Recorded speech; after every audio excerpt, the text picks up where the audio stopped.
Sr. Presidente da República, Sr. Presidente da Comissão Europeia, Sr. Cardeal Patriarca de Lisboa, queridos amigos, permitam-me, em primeiro lugar, que faça e me dirija a cada uma das três personalidades que hoje nos distinguem com a sua presença.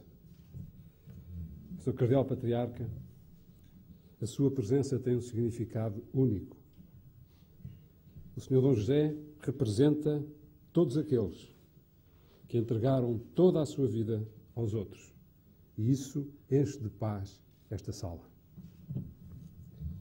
Sr. Presidente da Comissão Europeia, meu caro José Manuel, amigo de há 30 anos, ficarás na história como o português que dirigiu os destinos da Europa quando a globalização dava os primeiros passos e deu o primeiro grande trambolhão.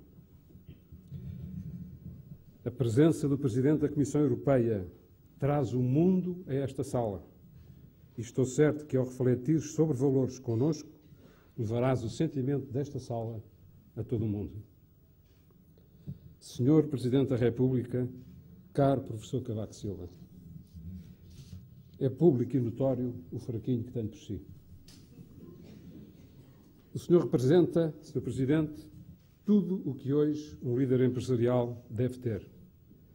Visão, têm sido suas as palavras de médio e longo prazo na sociedade portuguesa, competência, honestidade, energia positiva, sentido de servir antes que haverá que torcer.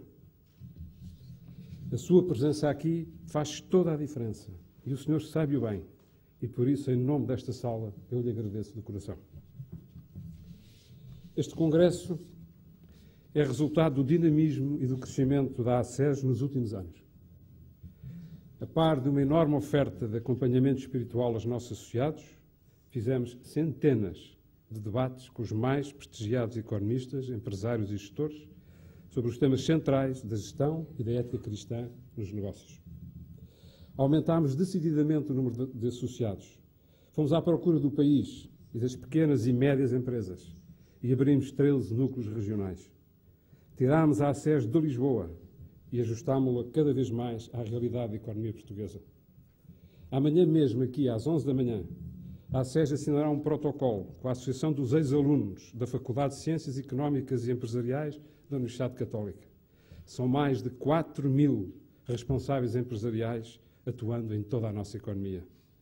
Abrimos também o nosso espaço de diálogo e é com muita alegria que temos hoje connosco os representantes da CGTP e da UGT.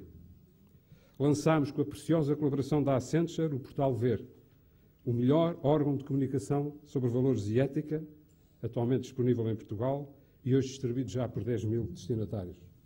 Estamos em vésperas de concluir, com a ajuda de Deus e com a colaboração da McKinsey, o projeto Bem Comum.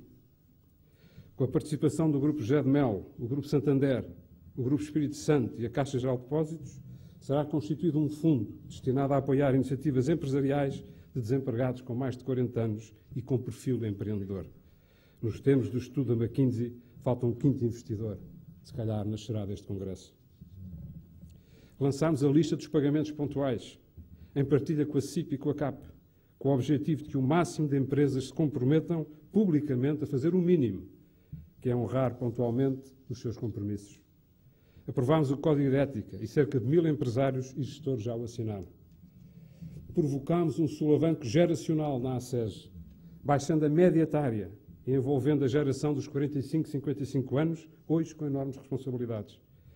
Tudo isto tendo como horizonte outro solavanco geracional, procurando ir ao encontro da geração dos 25, 40 anos, porque são eles o futuro e porque são eles que encaram os desafios sempre com mais otimismo e é dessa energia que o mundo e o cristianismo precisam.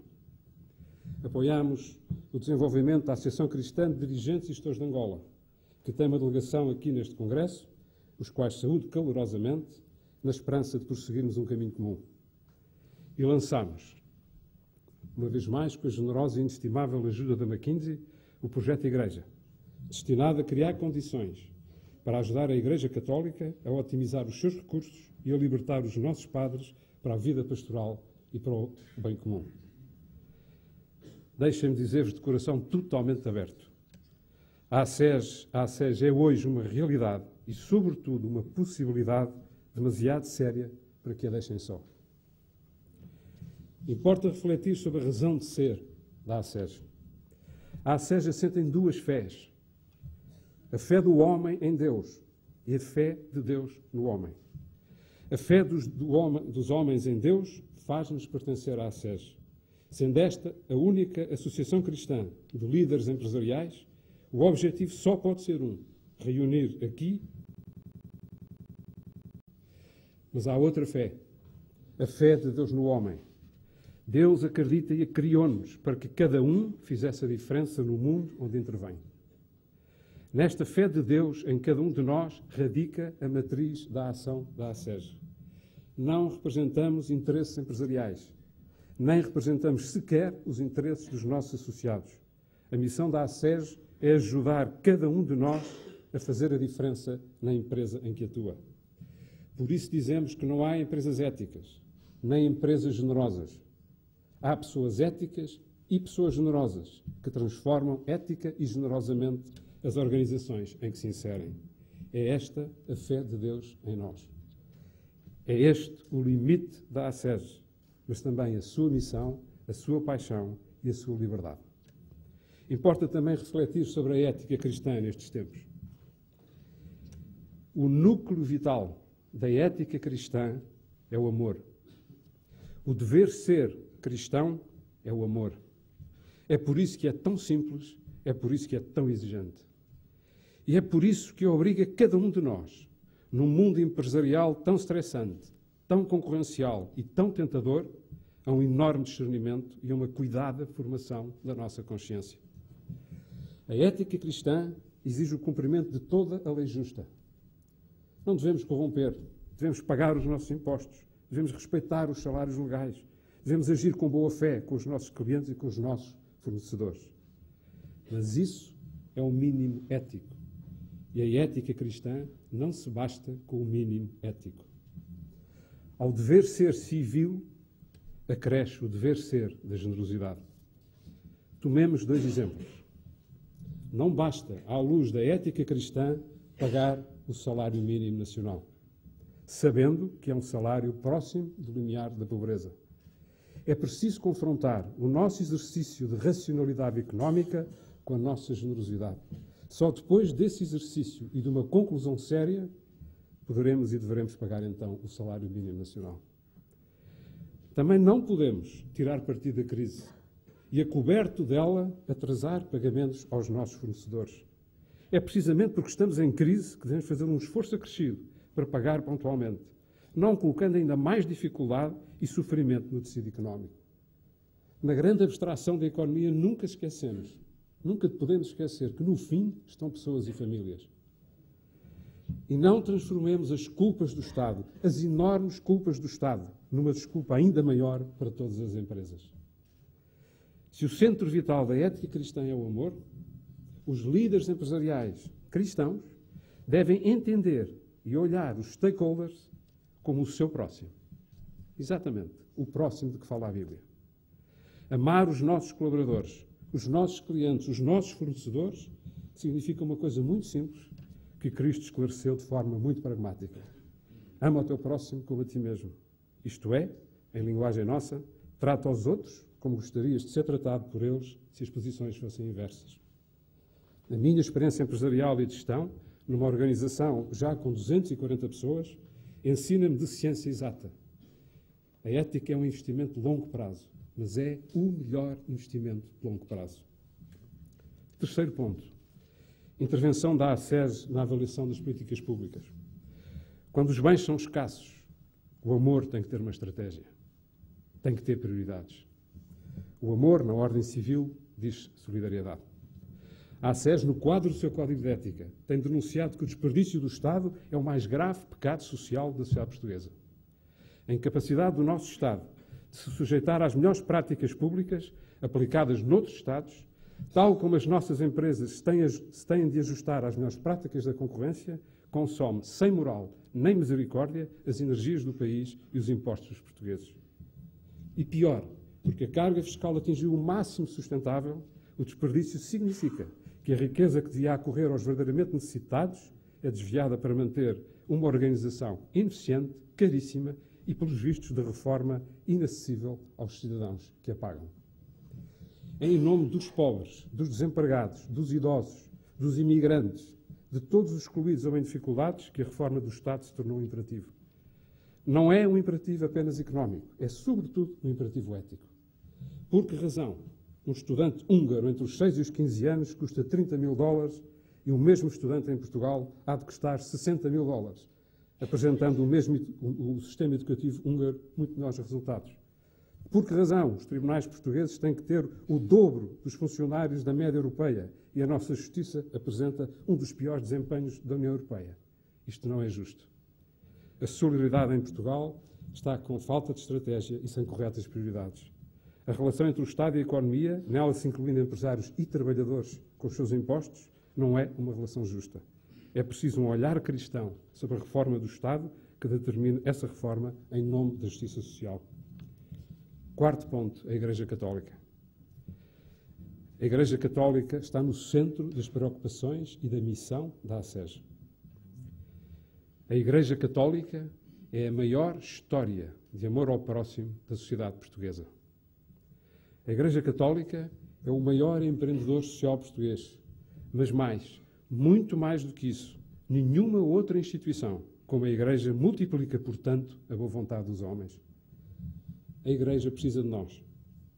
A Igreja tem um recurso extraordinário. Milhares de homens e mulheres que largaram tudo para servir os outros. Perante isso eu curvo-me. É preciso ajudar a Igreja a organizar melhor, o melhor possível, este bem precioso que só ela tem. Os nossos padres gastam muito tempo em tarefas administrativas e de intendência. É preciso libertá-los dessas tarefas, libertá-los para a sua vocação.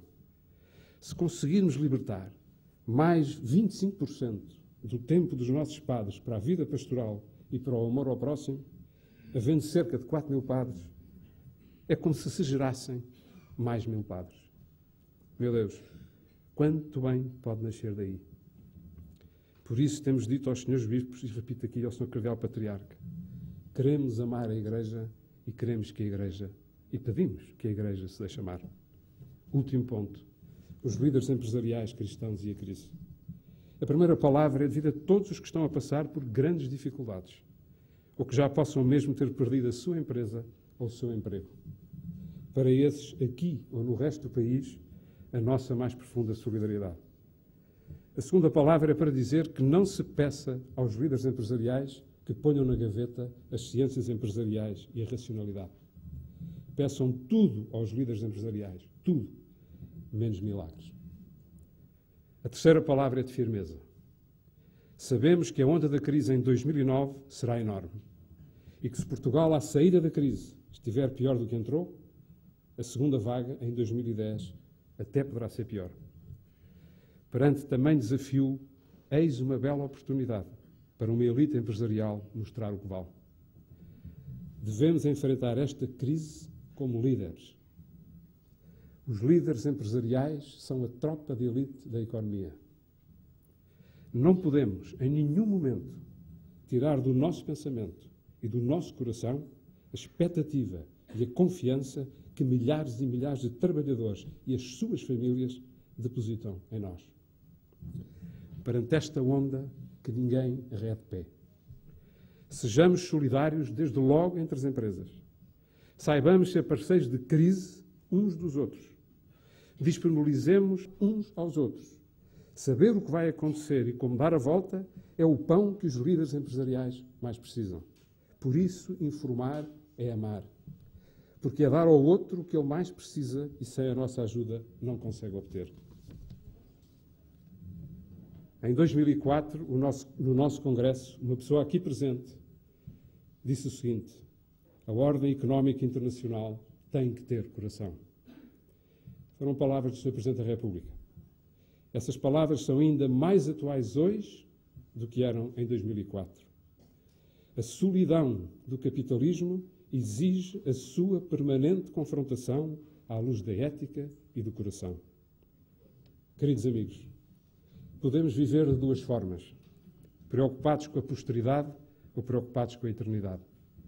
Nós, aqui presentes, que com maior ou menor nitidez acreditamos que um dia teremos um encontro eterno, ajudemo-nos uns aos outros a preparar esse encontro. Muito obrigado.